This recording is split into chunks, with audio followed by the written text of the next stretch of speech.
L'estate si va chiudendo portando con sé un carico di soggetti positivi al Covid-19 che pone il mondo sanitario quantomeno in stato di attenzione. Il rischio di un riaccendersi della pandemia è sempre nell'aria e ci si prepara così ad affrontare l'autunno e il successivo inverno.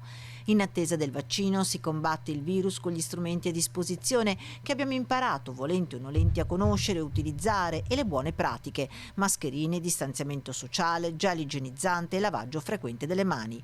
Un grande alleato dei sanitari quest'inverno sarà, anche se indirettamente, il vaccino anti-influenzale. Per quest'anno il Ministero e la Regione raccomandano la vaccinazione, anche di aumentare la vaccinazione anti-influenzale anche nelle fasce d'età che prima non erano più di tanto considerate. In Veneto non c'è l'obbligo di vaccinazione, ma è quantomeno consigliato ed ha già fatto scorta. Il Veneto è la prima regione d'Italia che ha chiuso la gara ancora a inizio estate. Abbiamo comprato 1,5 milioni di dosi, abbiamo investito oltre 8,5 milioni di euro e siamo assolutamente i primi in Italia ad aver fatto l'approvvigionamento dei vaccini. La vaccinazione in Veneto non è obbligatoria, è fortemente raccomandata.